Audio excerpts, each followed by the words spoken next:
Hello my dear student, cost accounting के आज के लेक्चर में मैं आपको कॉन्ट्रैक्ट अकाउंट पढ़ाने जा रहा हूँ। डियर स्टूडेंट, कॉन्ट्रैक्ट यानी कि ठेका।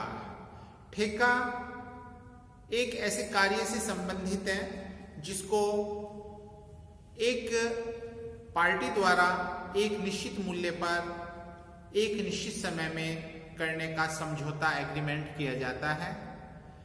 जब एक पार्टी एक निश्चित समय में कार्य को एक निश्चित मूल्य के बदले पूरा कर देती है तो इस कार्य को ठेका कहते हैं। ठेके यानी कि कॉन्ट्रैक्ट के अंतर्गत दो पार्टियां होती हैं। एक तो कार्य को पूरा करने वाला, जिसको कि हम सामान्य भाषा में ठेकेदार यानी कि कॉन्ट्रैक्टर कहते हैं, और दूसरी पार्टी जो कि कार्य को पूरा कराती है, जो कि कार्य के बदले एक निश्चित मूल्य का पेमेंट करती है, उसको हम ठेकेदाता कहते हैं, कॉन्ट्रैक्टी कहते हैं।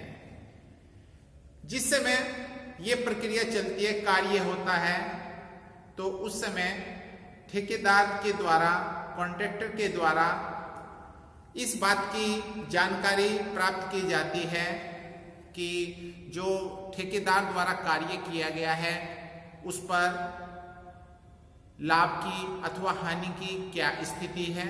लाभ या हानि को कैलकुलेट करने के लिए कॉन्ट्रैक्टर के द्वारा कॉन्ट्रैक्ट अकाउंट बनाया जाता है। ये जो कॉन्ट्रैक्ट अकाउंट है, इसको 3 परिस्थितियों में तैयार किया जाता है। फर्स्ट, जब ठेके पूर्णतः पूरे हो गए हों, यानी कि if contract is completed. Second, यदि ठेके अपूर्ण हो यानी कि कॉन्ट्रैक्ट इनकम्प्लीट, या फिर ठेके पूरा होने के लगभग नजदीक हों। डियर स्टूडेंट, आज मैं आपको कॉन्ट्रैक्ट अकाउंट बनाना सिखा रहा हूं उस स्थिति में जब कॉन्ट्रैक्ट कंप्लीट हो गए हो। उसके लिए हम लोग कॉन्ट्रैक्ट अकाउंट के डेबिट साइड में वो समस्त आइटमें लिखते हैं जिनको कि कॉन्ट्रैक्टर के द्वारा ठेका पूरा करने में प्रयोग किया गया है, या वो समस्त खर्चे लिखते हैं जो कि ठेकेदार के द्वारा ठेके के ऊपर किए गए हैं। जैसे कि टू मटेरियल परचेज्ड। ठेकेदार यदि ठेके के लिए कोई माल परचेज करता है, उसको डेबिट में लिखेंगे। To material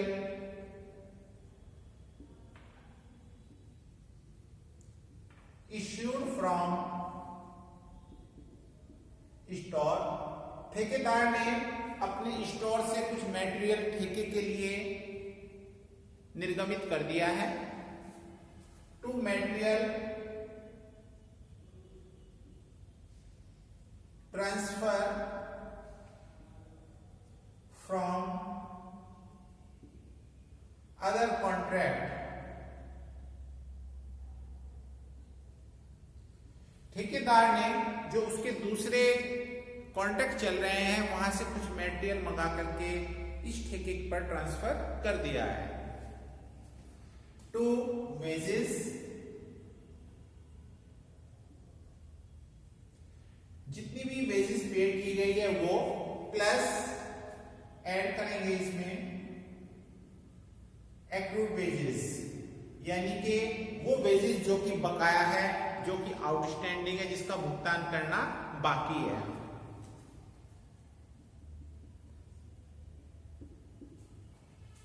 to indirect expenses,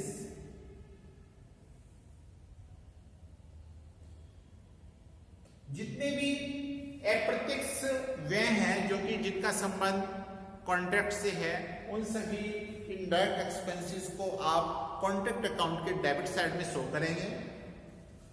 to plant issue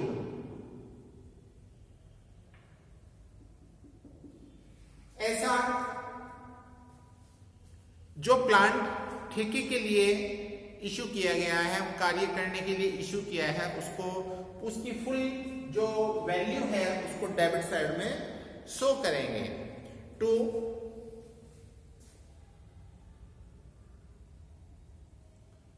सब कॉन्ट्रैक्ट कॉस्ट, यदि ठेके से संबंधित उप ठेका लागत है तो उसको भी हम डेबिट साइड में शो करेंगे। कभी कभी कॉन्ट्रैक्टर से कुछ एक्स्ट्रा कार्य करने के लिए कहता है, तो उस एक्स्ट्रा कार्य को पूरा करने के लिए ठेकेदार की जो एक्स्ट्रा लागतें आएंगी उनको भी आप डेबिट साइड में शो करेंगे। उसको लिखेंगे हम to cost of extra work done. Dear student, debit side में अभी मैंने आपको वो आइटमें बताई हैं जिनका संबंध ठेके पर किया जाता है, जो कि ठेके को पूरा करने के लिए खर्च किए जाते हैं।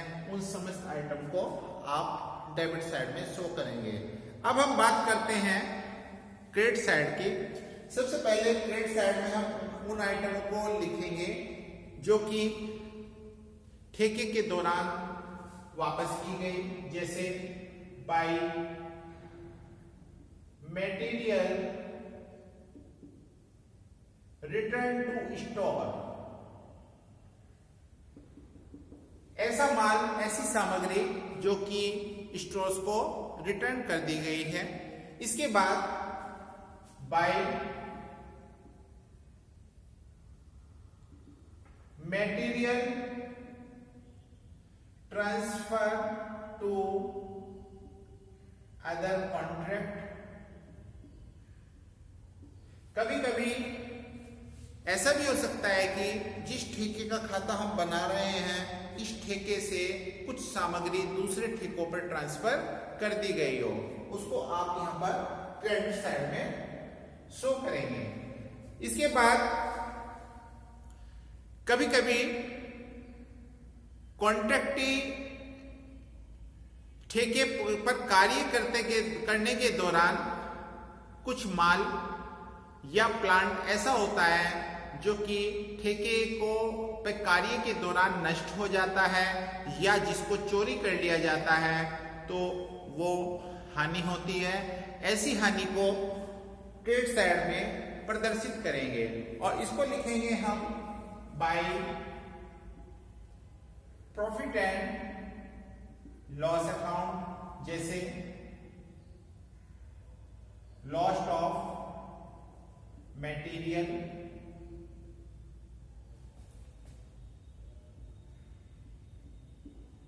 Loss of plant,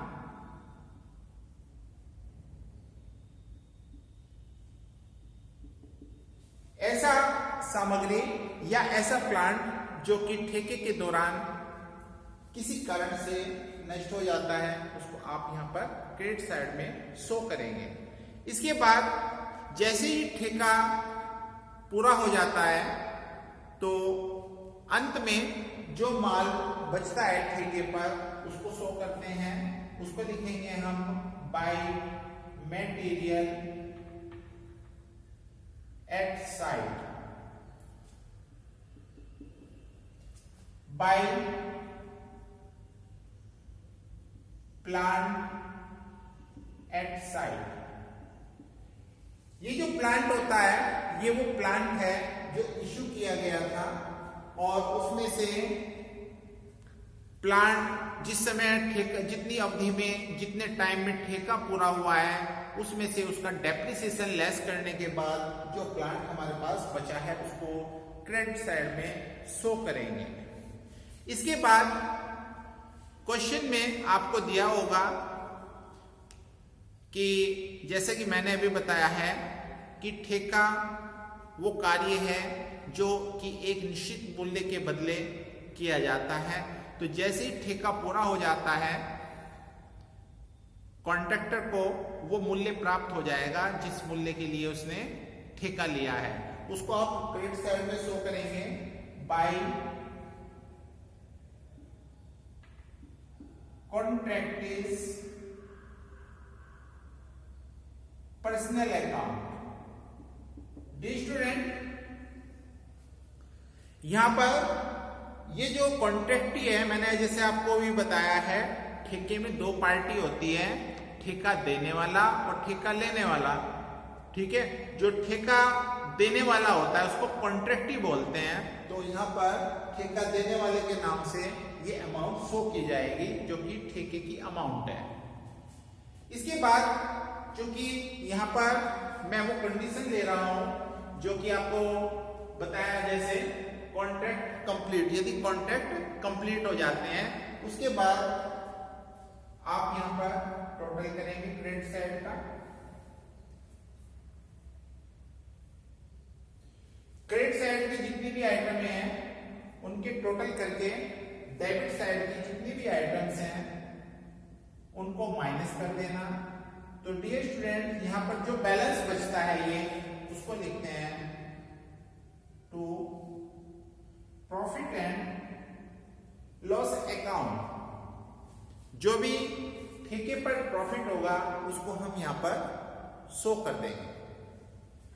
dear student फिर मैं आपको बताना चाहता हूं, ये जो कॉन्ट्रैक्ट अकाउंट बनाया जा रहा है, ध्यान रहे इसके डेबिट साइड में वो समस्त आइटमें, वो समस्त मदें लिखी जाती हैं जो कि ठेके के दौरान व्यय की जाती हैं, और क्रेडिट साइड में हम उन मदों को लिखते हैं जो ठेके के दौरान या तो वापस कर दी गई है या फिर कोई लॉस्ट है, और या फिर ठेके की जो अमाउंट है उसको शो करेंगे। Thank you.